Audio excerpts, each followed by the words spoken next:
الحمد لله وكفى وسلام على عباده الذين اصطفى اما بعد. محترم حضرات، بزرگوں اور دوستوں، آج 27ویں شب ہے رمضان المبارک کی. یہ رات ان منتخب راتوں میں سے ہے جس میں لیلۃ القدر ہوتی ہے یا ہو سکتی ہے. زیادہ امکان 27ویں شب کا رہتا ہے کیونکہ کئی ساری حدیثیں ہیں جس میں لیلۃ القدر کو 27ویں شب کے طور پر ذکر کیا گیا ہے. بعض صحابہ تو قسم کھا کے کہتے تھے کہ میں اگر قسم کھاؤں تو حانث نہیں ہوں گا کہ لیلۃ القدر 27ویں شب ہی ہوا کرتی ہے. لیکن بہرحال یہ بات طے شدہ نہیں ہے کہ ہمیشہ ہر سال 27ویں شب ہی لیلۃ القدر ہو. اس کے علاوہ 21، 23، 25 اور 29 بھی ہو سکتی ہیں. لہٰذا اس پورے آخری عشرے میں اللہ سے تعلق قائم کرنے اور خصوصی عبادت کرنے کا اہتمام رہنا چاہیے. اور پورا رمضان ہی سیزن کا مہینہ ہے جس میں ہمیں زیادہ سے زیادہ اللہ سے تعلق جوڑنا چاہیے.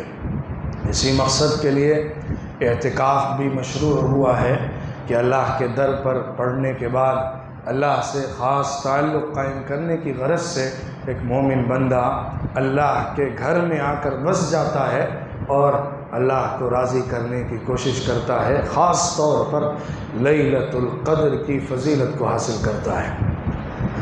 بزرگوں، دوستوں،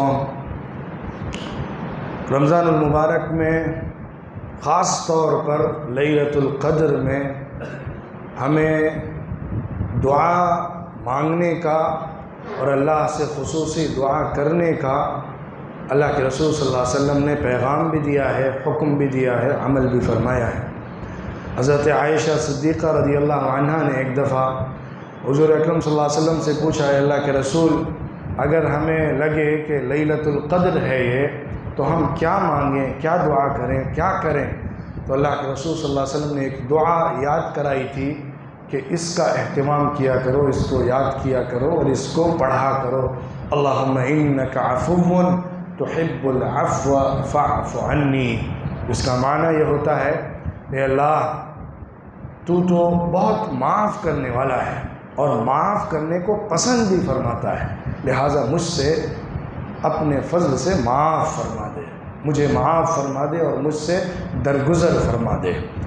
اس سے معلوم ہوا کہ اس رات میں خاص طور پہ اللہ سے معافی مانگنا چاہیے. پوری زندگی بھر کی ہماری جو غلطیاں، کوتاہیاں، کمیاں اور کسی اعتبار سے عبادت کے اندر ہماری کچھ اعتبار سے بھی کمی رہ گئی ہو، اس کے لیے اللہ کے حضور میں معافی مانگنا ہے، اللہ سے معافی طلب کرنا ہے، اللہ کو راضی کرنے کی کوشش کرنا ہے. اللہ اس ذات کا نام ہے جس نے پوری کائنات کو پہلی اکائی سے بنایا اور آخر انجام تک اس کو لے کر چلنے والی اور آخری فیصلے تک اس کی نگہبانی کرنے والی ہے، جو تمام تعریفوں کی تنہا مستحق ہے. باقی سب کے سب اسی کی تعریف کا پرتو یا عکس ہے. اللہ اس عظیم ہستی کا نام ہے جس سے بندہ جڑتا ہے تو اپنے وجود کو بھی پہچانتا ہے، کائنات کو بھی پہچانتا ہے، زندگی کے مقصد کو بھی جان لیتا ہے، موت اور زندگی کی کہانی کی گتھیاں سلجھا لیتا ہے. اللہ ہمارے اس خالق، مالک اور معبود کا نام ہے کہ جس کی معرفت ہماری معراج ہے، جس کی رضا ہمارا مقصد حیات ہے، جس سے تعلق ہماری زندگی بھر کا سرمایہ ہے. اللہ کو پہچاننا، اللہ کو پہچان کر اس سے رشتہ جوڑنا، یہ مومن کی زندگی کا مقصد اور ساری عبادت والی محنتوں کا حاصل ہوتا ہے۔ ہر دنیا میں رہنے والا کچھ چھوٹی سی تعداد کو چھوڑ کر، کچھ لوگوں کو چھوٹی سی تعداد کو چھوڑ کر اپنا معبود بناتی ہے، کسی نہ کسی سے اپنا رشتہ جوڑتی ہے، کسی نہ کسی کو اپنا مالک سمجھتی ہے۔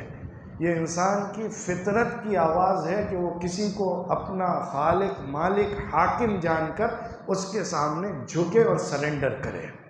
انسان کی فطرت ہے۔ انسان نے مختلف طریقوں کے تصورات بن کر اپنے معبودوں کو بنایا ہے۔ خرابی یہاں سے پیدا ہوتی ہے کہ جب انسان امیجن کرتا ہے اپنے خالق کو اپنے عقل کے دائرے اور سرکل کے اندر، تو پھر وہ ٹھوکر کھاتا ہے۔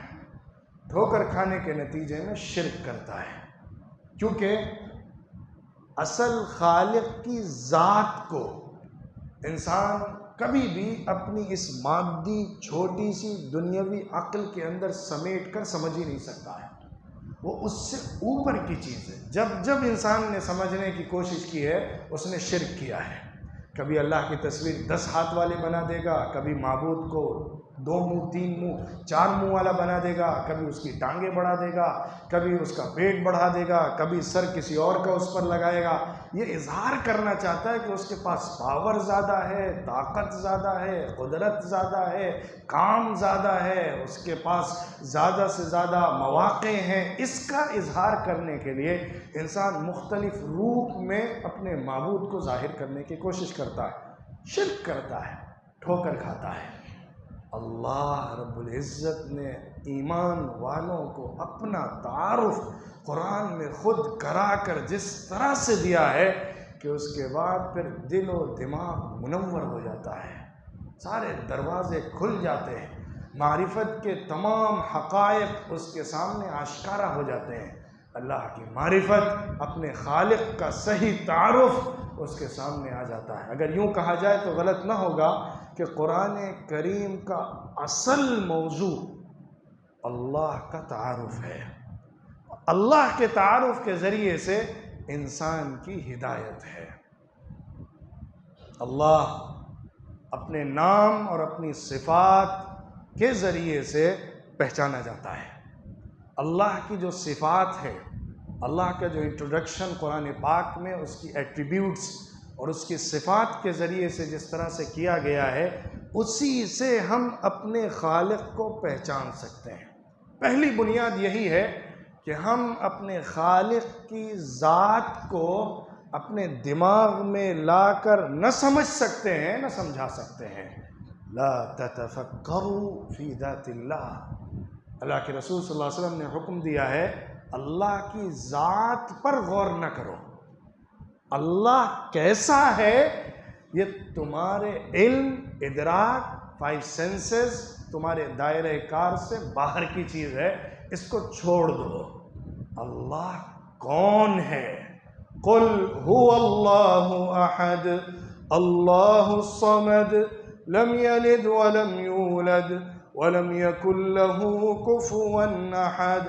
آپ لوگوں کو بتائیے، سمجھائیے، اللہ اس ذات کا نام ہے جو تنہا ہے، اکیلی ہے، اپنی صفات کے اندر، اپنے آپ کے اندر، اپنی خصوصیات کے اندر، اپنے کاموں کے اندر، اپنے پاور کے اندر، ہر اعتبار سے یونیک ہے۔ اس جیسا کہیں پر بھی کوئی آ ہی نہیں سکتا۔ اللہ الصمد، اللہ وہ ہے جو سب سے بے نیاز ہے، کسی کی اس کو چنداں حاجت نہیں ہے، سب اس کے محتاج ہیں۔ سب کو، فرشتوں سے لے کر جبریل امین سے لے کر زمین پر رینگنے والے کیڑے تک، سب اسی کے محتاج ہے۔ یا ایھا الناس انتم الفقراء الی اللہ واللہ هو الغنی الحمید۔ اے لوگوں، مسلمانوں، غیر مسلموں، انسانوں، سب سنو، تم سب کے سب اللہ کے محتاج ہو۔ اللہ بے نیاز ہے، غنی ہے، اور ساری تعریفیں اس کی خود کی ہیں، کسی کے تعریف کرنے سے اس کی تعریف نہیں ہوئی ہے۔ ہماری آپ کی جب کوئی بڑائی بیان کرتا ہے تو ہم ذرا پھول جاتے ہیں، ہماری تعریف لوگوں کے سامنے اچھی آ جاتی ہے، ورنہ ہمارا قد اتنا اونچا نہیں ہوتا جتنا کہ لوگوں کے بیان کرنے سے ہوتا ہے۔ اللہ کی ذات وہ ہے کہ تعریف کرنے والوں کو ان کی تعریف کا فائدہ خود ملتا ہے، اللہ کی ذات پر کوئی فرق نہیں پڑتا ہے۔ اللہ کو کسی کی تعریف سے کوئی ملتا نہیں ہے یا وہ بڑھتا نہیں ہے، اللہ کی تعریف خود کی ذاتی ہے۔ تم تعریف کرو گے تمہارا فائدہ ہوگا، لیکن سب کے سب اللہ کے محتاج ہیں، اللہ کسی کا محتاج نہیں ہے۔ ہاں، اللہ کی ذات کے بارے میں یہ بات سمجھ لو کہ اس جیسا کوئی نہیں تھا کہ اس نے اس کو جنا ہو، یا وہ اپنے سے کسی اور کو اپنے جیسا جننے والا نہیں ہے۔ جننا الگ ہے، پیدا کرنا الگ ہے۔ اللہ نے سب کو پیدا کیا ہے لیکن جنا نہیں ہے۔ جننے کا مطلب ہوتا ہے اس کو اپنے اندر رکھ کر پروسیس سے گزار کے اپنے ذات سے، اپنے جسم اور اپنی فزیکل باڈی کے اندر سے نکالنا۔ جننے کا مطلب یہ ہوتا ہے، ایک کا پارٹ جب کوئی بنتا ہے اس کے جسم سے نکل کر تو وہ جننے کا پروسیس ہوتا ہے، لیکن دوسری چیز کے ذریعے سے کسی کو بنانا یہ خلق اور پیدا کرنا ہوتا ہے۔ اللہ خالق ہے لیکن والد نہیں ہے، پیدا کرنے والا نہیں ہے، کسی جننے والا نہیں ہے کسی کو، لیکن پیدا کرنے والا ہے۔ اور وہ بھی کسی سے نہیں جنا ہے، یعنی وہ بھی کسی اور کا پارٹ نہیں تھا کہ اس نے اس کو اپنے جسم سے نکال کے بنا دیا ہو۔ دونوں چیزوں کو ختم کر دیا گیا ہے، نہ تو وہ کسی کے جسم سے نکلا ہے، نہ اس نے اپنے جسم سے کسی کو نکالا ہے۔ آخر میں اتنا سمجھ لو کہ اس جیسا کوئی ہے نہیں۔ وَلَمْ يَكُنْ لَهُ كُفُوًا أَحَدٌ، اس کا ساجی، اس کے برابر نہ ذات کے اندر، نہ صفات کے اندر، نہ اعمال کے اندر کوئی بھی نہیں ہے۔ اللہ کا تعارف قرآن پاک میں بے شمار جگہ پر الگ الگ طریقوں پر کیا گیا ہے، خاص طور پہ اللہ کی صفات کے ذریعے سے۔ ایک پوائنٹ میں خاص طور پہ رکھنا چاہتا ہوں جس سے ہمارا جو تصور ہے، کانسیپٹ ہے یا آئیڈیالوجی ہے وہ سمجھ میں آتی ہے۔ سورہ ملک کی پہلی آیت جو آج پڑھی گئی ہے، اس میں جس حقیقت کو کھولا گیا ہے وہ اللہ کے عمل اور اللہ کی صفات کا ایک جامع تصور ہے۔ تبارک الذی بیدہ الملک وہو علی کل شیء قدیر، اللہ وہ ہے جس کی بادشاہت اپنی ہے، اس کی ذات بہت عالی اور بلند اور بابرکت ہے، جس کے ہاتھ میں بادشاہت ہے، سورنیٹی ہے، اور وہ ہر چھوٹی بڑی چیز پر کمپلیٹ کنٹرول رکھتا ہے۔ یہیں سے ایک بات بالکل کلیئر ہو جاتی ہے، اللہ کی ذات اوور آل پوری کائنات کی مالک بھی ہے، وہ سب سے بڑا حاکم بھی ہے، وہ سب سے بڑا گورنر بھی ہے، وہ سب سے بڑا پوری کائنات کا رولر بھی ہے، لیکن ساتھ ہی ساتھ چھوٹی سے چھوٹی چیز پر پورا کنٹرول رکھتا ہے۔ بڑے سے بڑا بادشاہ جو ہوتا ہے دنیا میں، ایک ملک کا، ایک بستی کا، ایک علاقے کا، ایک بڑے سے بڑے ملک کا، وہ اپنے لیے کچھ نہ کچھ حالی موالی رکھتا ہے۔ وہ سب کے مسائل بیک وقت خود ہینڈل نہیں کر سکتا ہے، اس لیے وہ کسی کو فورن منسٹر بنائے گا، کسی کو کیا نام ہے ہوم منسٹر بنائے گا، کسی کو فائنانس منسٹر بنائے گا، کسی کو کچھ ذمہ داری دے گا، کسی کو کچھ دے گا، جو اپنے اپنے ڈپارٹمنٹ کو سنبھالیں گے اور اس کے مطابق نظام کو چلا سکیں گے۔ اللہ کے بارے میں اللہ اپنا تعارف یہ کراتا ہے، وَهُوَ عَلَى كُلِّ شَيْءٍ قَدِيرٌ۔ جو لوگ عربی جانتے ہیں وہ سمجھ سکتے ہیں، شیئن کا لفظ نکرہ آیا ہے۔ نکرہ کا مطلب ہوتا ہے اس پہ الف لام نہیں لگا ہوا ہے، یہ چیز کے چھوٹا ہونے کو بھی بتاتا ہے۔ چھوٹی سے چھوٹی چیز پر کنٹرول یہ اللہ کے پاس ہے، پوری کائنات کے اوپر اس کا قبضہ ہے، لیکن چھوٹی سے چھوٹی چیز پر بھی اسی کا تنہا کنٹرول ہے۔ دوسروں کو، وہ فرشتوں کو خدمت کے لیے لگاتا ہے، لیکن کنٹرول بذات خود اللہ کا ہے، بیک وقت ہر ایک کے مسائل ہر وقت تنہا وہ سنتا ہے۔ وَإِذَا سَأَلَكَ عِبَادِي عَنِّي فَإِنِّي قَرِيبٌ أُجِيبُ دَعْوَةَ الدَّاعِ إِذَا دَعَانِ فَلْيَسْتَجِيبُوا لِي وَلْيُؤْمِنُوا بِي لَعَلَّهُمْ يَرْشُدُونَ۔ اگر میرے بندے آپ سے میرے بارے میں سوال کریں، اللہ کہاں ہیں، ہم کیسے اس کے پاس جائیں، کیسے پوچھیں، کیسے مانگیں اس سے، تو آپ بتائیے گا کہ میں قریب ہوں۔ میں مانگنے والے کی جب بھی مانگتا ہے، جہاں سے مانگتا ہے، جو بھی مانگتا ہے، بات پر جواب دیتا ہوں۔ صرف سنتا ہی نہیں ہوں، جواب بھی دیتا ہوں۔ لہٰذا انہیں چاہیے کہ صرف مجھ سے مانگے، مجھ پر تنہا ایمان اور یقین اور بھروسہ رکھیں، اسی میں کامیابی، ہدایت اور رشد چھپا ہوا ہے۔ تنہا اللہ کو ماننا اور اس سے مانگنا، یہیں پر انسانوں نے ٹھوکریں کھائی ہیں۔ جب انسان انسانوں کے اوپر اللہ کو قیاس کر کے تصور کرتا ہے تو پھر وہ اللہ کے ساتھ اس تک پہنچنے کے راستے تلاش کرتا ہے۔ مشرکین کیا کہتے تھے مکے والے؟ مَا نَعْبُدُهُمْ إِلَّا لِيُقَرِّبُونَا إِلَى اللَّهِ زُلْفَىٰ، یہ جو سب معبود تم دیکھ رہے ہو نا، ہم ان کی عبادت اس لیے کرتے ہیں تاکہ یہ اللہ سے ہم کو قریب کر دیں۔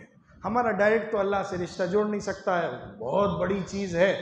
یہ لوگ اللہ کے قریب نیک بندے ہیں، ان کے تعلق سے ہم اللہ سے تعلق جوڑنا چاہتے ہیں۔ اللہ نے کہا میں قریب ہوں، وَنَحْنُ أَقْرَبُ إِلَيْهِ مِنْ حَبْلِ الْوَرِيدِ۔ اللہ نے تو کہا کہ انسان کے نس جو گردن کی رگ ہوتی ہے، شہ رگ جس کو کہا جاتا ہے، اس سے زیادہ میں انسان سے قریب ہوں۔ ہر انسان سے بلکہ ہر مخلوق سے بیک وقت اللہ قریب ہے۔ اللہ کا پہلا تعارف قرآن پاک میں اللہ کے نام کے بعد رب سے کرایا گیا ہے، اور رب العالمین سے۔ الحمدللہ رب العالمین، تمام تعریفیں اللہ کی ہیں جو سارے جہانوں کا یعنی پوری کائنات کا رب ہے۔ رب ہوتا کون ہے؟ رب کس کو کہتے ہیں؟ صرف پیدا کرنے والے کو رب نہیں کہتے، زندگی اور موت دینے والے کو صرف رب نہیں کہتے۔ رب کا مطلب یہ ہوتا ہے کسی چیز کو بنانے کے بعد اس کی پوری نگرانی اور پرورش کرتے ہوئے اس کو اپنے کمال کے آخری نقطے تک پہنچانے والا۔ کسی چیز کو بنانے کے بعد اس کی تمام ضرورتوں کو پورا کرتے کرتے اس کو اپنے اصل آخری منزل تک لے کر جانے والا رب ہوتا ہے۔ اور اللہ پوری کائنات کے ذرے سے لے کر پہاڑ تک، انسان سے لے کر جنات تک، فرشتوں سے لے کر کہکشاؤں تک، ہر ایک کو اس کی پہلی اکائی سے بنانے کے بعد سے لے کر اس کے آخری انجام تک پہنچانے کی ذمہ داری بخوبی نبھا رہا ہے۔ اللہ بیک وقت خالق بھی ہے، مالک بھی ہے، حاکم بھی ہے، رازق بھی ہے۔ اللہ انسانوں کی تمام ضرورتوں کو پورا کرنے کے ساتھ ساتھ، انسانوں کے ساتھ رشتہ رکھنے کے ساتھ ساتھ، اپنی ذات کے اندر بالکل منفرد ہے۔ الرحمن الرحیم، ایک بڑی صفت قرآن میں بار بار آنے والی اللہ کی صفت رحمت کی صفت ہے۔ اس صفت کا راست رشتہ انسان اور تمام مخلوقات کے ساتھ ہے۔ ہمارا اللہ سے رشتہ کیسا بنا ہے، اللہ نے قرآن میں اس کو سمجھایا ہے۔ رحمت کی بنیاد پر اللہ نے انسان سے اپنا رشتہ جوڑا ہے۔ کیا کوئی شخص، کوئی انسان ایک پل بھی جی سکتا ہے بغیر اللہ کی رحمت کے؟ کیا کوئی ایک سانس بھی لے سکتا ہے بغیر اللہ کی رحمت کے؟ کیا کوئی زندگی کا ایک سیکنڈ بھی گزار سکتا ہے بغیر اللہ کی رحمت کے؟ اللہ کی رحمت انسان کو ہمہ وقت گھیرے ہوئے ہے۔ اس کے بغیر کوئی ایک قدم نہیں بڑھا سکتا اور اس کے بغیر کوئی زندگی کا ایک پل نہیں گزار سکتا۔ یہ بات کہنے میں مذہبی ہے، لیکن اگر پریکٹیکل میں آئیں تو سائنٹیفک بھی ہے۔ انسان جی رہا ہے لیکن کب کہاں کس کو کیا ہو جائے پتہ نہیں ہے، ہوتا ہے۔ انسان کب کہاں پہ آخری سانس لے لیتا ہے اور کیا اس کے ساتھ کس وقت ہو جاتا ہے کچھ پتہ نہیں چلتا ہے، لیکن اس کو اتنی پوری زندگی بھرپور صلاحیتوں کے ساتھ دینے والا اور ان قدرتوں کو اس کے اندر رکھنے والا اور اس کو پالنے والا صرف اللہ ہے، جس کی رحمت سے انسان جیتا ہے۔ کتنا سینسیٹیو کریشن ہے انسان۔ اگر آپ بایولوجی کو پڑھیں گے، انسان کے جسم کے آرگنز اور اس کے پارٹس کے اوپر ریسرچ کریں گے تو کیا حقائق کھلتے ہیں۔ انسان کس مخلوق کا نام ہے، اس کے اندر کیسا باریک نظام، کمپلیکس سسٹم جاری ہے۔ اللہ ان سب کو برابر سال ہا سال چلاتا رہتا ہے، پوری ضرورتوں کو پورا کرتا رہتا ہے۔ انسان اللہ سے غافل رہتا ہے، اللہ کو بھولے رہتا ہے۔ قرآن بار بار اللہ کو یاد دلاتا ہے، اللہ کو پہچانو، کیونکہ اللہ کی پہچان سے دین کی معرفت ہے، اور دین کی معرفت سے زندگی کی صلاح اور زندگی کی کامیابی ہے۔ اللہ رب العزت قرآن پاک میں اپنی بے شمار صفات ذکر کرتا ہے، اور اس کی بنیاد پر، اپنے رب ہونے کی بنیاد پر انسانوں سے مطالبہ کرتا ہے کہ تم اسی کو صرف پوجو۔ عبادت اس کے بعد آتی ہے۔ اللہ کی ربوبیت، اللہ کی قدرت، اللہ کی حکومت، اللہ کا کمپلیٹ کنٹرول جاننے، ماننے، سمجھنے کے بعد پھر اللہ کا یہ مطالبہ ہے کہ انسان جو تمہیں پیدا کر رہا ہے اور تمہاری پوری زندگی کا نظام تنہا چلا رہا ہے، تم صرف اسی کی عبادت کرنا، صرف اسی کو پوجنا۔ لا الہ الا اللہ، اللہ لا الہ الا ہو الحی القیوم۔ عبادت اللہ کی صرف کرنا ہے۔ الہ کے معنی ہوتے ہیں جس کے سامنے جھکا جائے، جس کی عبادت کی جائے، جس کے سامنے سجدہ کیا جائے، جس کی تعظیم کو دل کے اندر سب سے اوپر رکھ کر اس کو سب سے بڑا مقام دیا جائے، وہ الہ ہوتا ہے۔ ایک بات اور یاد رکھیے، الہ کا جو لفظ ہے، بعض لوگوں کا کہنا ہے اللہ بھی الہ سے بنا ہے، لیکن بہرحال الہ سے اللہ کا نام بنا تو اللہ کا نام اس کا ذاتی نام ہو گیا، اب اس کو کوئی الٹ پھیر نہیں سکتا ہے۔ ولی لہو کے معنی عربی میں انتہائی آخری درجے کی محبت کے ہوتے ہیں، محبت کرنا۔ الہ اللہ سے آخری درجے کی ٹوٹ کر محبت کرنے کو کہتے ہیں۔ عبادت کا کانسیپٹ محبت سے جڑا ہوا ہے۔ والذین آمنوا اشد حبا للہ، ایمان والوں کی صفت یہ ہے کہ وہ اللہ سے، کافروں کی اپنی معبودوں سے جو محبت ہے اس سے بڑھ کر محبت کرتے ہیں، کیونکہ وہ اللہ کو زیادہ صحیح پہچانتے ہیں، جس کی بنیاد پر ان کی محبت اللہ سے بڑھی ہوئی ہوتی ہے۔ اللہ کے ساتھ ہمارا رشتہ محبت کا رشتہ ہے۔ عبادت محبت کی بنیاد پر کیا جانے والا وہ عمل ہے جو اپنے معبود اور اپنے خالق کو راضی کرنے اور خوش کرنے کے لیے کیا جاتا ہے۔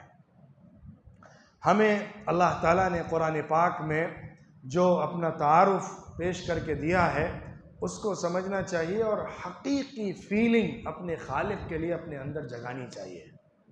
عبادت کی لذت اللہ کی محبت میں ہے، عبادت کی لذت اللہ کی محبت میں ہے، اور اللہ کی محبت اس کی معرفت میں ہے۔ عبادت کا مزہ اللہ کی محبت سے آتا ہے، اور اللہ کی حقیقی محبت اس کو پہچاننے سے پیدا ہوتی ہے، صرف بولنے سے، کہنے سے نہیں آتی۔ اللہ کو جو جتنا پہچانے گا اتنا ہی اللہ سے محبت کرے گا، اور جو جتنا اللہ سے محبت کرے گا اپنی عبادت کے اندر اتنا ہی زیادہ دل لگائے گا۔ اللہ کی محبت جس کو حلاوت الایمان بھی کہا گیا ہے، ایمان کی چاشنی۔ ایمان کہنے کو تو زبان سے لا الہ الا اللہ کے اقرار کا نام ہے، شہادت کا نام ہے، لیکن حقیقی فیل اور ایمان کا ٹیسٹ، ایمان کا مزہ، ایمان کی مٹھاس اس وقت آتی ہے جب اللہ کی محبت اور اس کے ساتھ ساتھ اس کے رسول کی محبت پوری کائنات کی محبت کے بڑھ کر ہو جائے۔ اللہ کی محبت پوری کائنات کی محبت سے بڑھ کر ہو جائے۔ ان یکون اللہ ورسولہ احب الیہ مما سواہما، کہا گیا ایمان کی حلاوت اسے ملتی ہے جو اللہ اور اس کے رسول کی محبت کو اپنے اندر ان کے علاوہ ہر ایک کی محبت سے بڑھا کر پیدا کر لیتا ہے۔ یہی تو عبادت ہے، ورنہ عبادت اٹھک بیٹھک کا نام نہیں ہے، ورنہ عبادت صرف چند اعمال کے ادا کرنے کا نام نہیں ہے، ورنہ عبادت سر کو نیچے ٹیک کر سر کو زمین پر مار کر کھڑا کر دینے کا نام نہیں ہے، عبادت صرف ہاتھ باندھ کے کھڑے ہونے کا نام نہیں ہے۔ عبادت کے اندر کا خشوع، عبادت کے اندر کا جذبہ، اللہ سے تعلق کا احساس، اللہ کی یاد، وہ اصل عبادت ہے۔ اقیم الصلاۃ لذکری، نماز قائم کرو مجھے یاد کرنے کے لیے، مجھے یاد کرو، میری معرفت حاصل کر کے مجھے پہچان کر مجھے یاد کرو، یہ عبادت کا مقصد ہے، یہ خاص طور پہ نماز کا مقصد ہے۔ اللہ کے سامنے جھکنا، رکوع کرنا، ماتھا ٹیکنا، ہاتھ باندھنا، اس کے کلام کو پڑھنا، دعا کرنا، تسبیح پڑھنا، یہ ساری کی ساری چیزیں اللہ کی یاد کو پیدا کرنے کے لیے ہیں، تاکہ تم اللہ کو پاؤ، اللہ کو فیل کرو، اللہ کا احساس اپنے اندر جگاؤ۔ یاد رکھیے اصل نماز وہ نماز ہوتی ہے جس کے اندر ہمارا تعلق اللہ کے ساتھ ایک بندے عبد اور ایک معبود کا بن جائے۔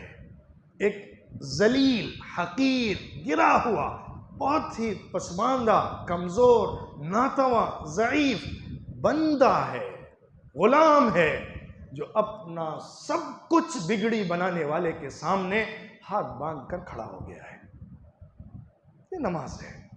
عبادت تمام طریقوں پر جو بھی کی جاتی ہیں اس کے اندر یہی احساس دلایا جاتا ہے کہ تم اللہ کے سامنے سرنڈر ہو، تمہاری طاقت نہیں ہے، تمہاری قدرت نہیں ہے، تمہاری حکومت نہیں ہے، تمہاری بادشاہت نہیں ہے، تمہارا مال نہیں ہے، تمہارا جسم نہیں ہے، یہ سب کا سب اللہ کے کن فیکونی نظام کا تابع ہے۔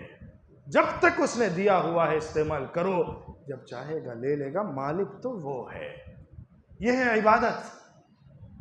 لیلۃ القدر اسی عبادت کے جذبے کو زندہ کرنے کے لیے ہے۔ ایک اللہ کی معرفت حاصل کرنا اور اس کے سامنے اپنے دل و جسم کو نچھاور کر دینا، جس کو کہتے ہیں نا کہ دل کا سودا کر لینا، دل کا سودا کر لینا، اللہ کے ہاتھوں اپنے دل کو بیچ دینا۔ اللہ میں نے اپنے کو تیرے سپرد کر دیا، تو جیسا کہے گا ویسا کروں گا، تیری رضا میری سب سے بڑی کامیابی ہے۔ ساری عبادت اسی مقصد کے لیے ہے۔ لیلۃ القدر جو بہترین سودا ہے اللہ کے ساتھ، اللہ بہترین ڈیل بندے کے ساتھ کرتا ہے کہ تھوڑے وقت کی عبادت میں بہت بڑھ کر دیتا ہے، اور اس دن بے پناہ معاف بھی کرتا ہے، اور اس دن رحمتوں کی بوچھار بھی کرتا ہے، اور تمہاری پوری زندگی کی کمائی کو ایک دن میں دے دیتا ہے۔ جیسے کہتے ہیں نا کہ کوئی اچھا مالک مل جائے تو مزدور کام کرنے والا امید لگائے ہوئے ہوتا ہے کہ میں کام کر کے شام میں جب جاؤں گا تو کچھ بونس ملے گا، کچھ بونس ملے گا۔ اللہ کہتا ہے میرا بونس تو تمہاری زندگیوں سے بڑا ہوا ہے، پوری زندگی 80 سال 90 سال 100 سال کی تمہاری اگر زندگی ہوگی، ایک رات میں تمہیں دے دوں گا۔ پوری زندگی اگر تم عبادت کرتے رہو گے، اس کا جو تمہیں ریوارڈ ملتا میں نے صرف ایک رات میں تمہیں دے دیا ہے۔ یہ اللہ کا ایک بہت بڑا انعام ہے، محمد صلی اللہ علیہ وسلم کی امت کے لیے قیمتی ترین تحفہ ہے۔ سے بڑا کیا انعام اللہ کا ہوگا کہ تھوڑی سی محنت پہ اتنا بڑا اجر اللہ عنایت فرماتا ہے۔ لہٰذا ان راتوں کو کم از کم ہر طرح کی لغویات سے بچانا چاہیے، زبان سے کوئی غلط بات نہیں نکلنا چاہیے، ایک ایک سیکنڈ، ایک ایک پل ہمارا عبادت کے احساس کے ساتھ گزرے۔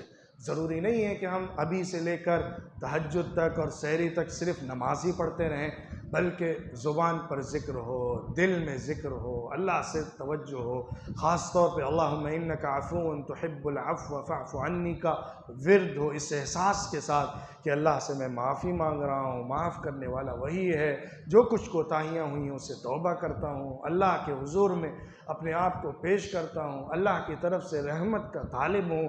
اس احساس کے ساتھ ہر وقت جو ہم گزاریں گے رات کا اور باقی بچے ہوئے رمضان کا، تو انشاءاللہ ہمیں ایک بہترین اس کے ذریعے سے سودا مل جائے گا اور اللہ کی طرف سے بہت بڑا انعام اور اجر حاصل ہو جائے گا۔ یہی پیغام ہے جو ہمیں لیلۃ القدر کے اندر لینا چاہیے اور اس کے لیے اپنے کو تیار کرنا چاہیے اور اپنی عبادت کو اصل عبادت بنانا چاہیے، جس کے اندر جذبہ ہوتا ہے، جس کے اندر احساس ہوتا ہے، جس کے اندر زندہ فیلنگ ہوتی ہے، جس کے اندر اللہ سے صحیح تعلق اور کنیکشن ہوتا ہے، ہمیں وہ پیدا کرنا چاہیے۔ اللہ ہمیں بھی اور آپ سب کو بھی اور ہمارے گھر والوں کو بھی اور تمام امت مسلمہ کو لیلۃ القدر کی برکات نصیب فرمائے اور ہم سب کے لیے خیر کے فیصلے فرمائے، ہماری زندگیوں میں درازی پیدا فرمائے اور ہمیں اچھی عبادت زندگی کے اندر کرنے کی توفیق عطا فرمائے۔ وآخر دعوانا ان الحمد للہ رب العالمین۔ دعا کر لیں۔ الحمد للہ رب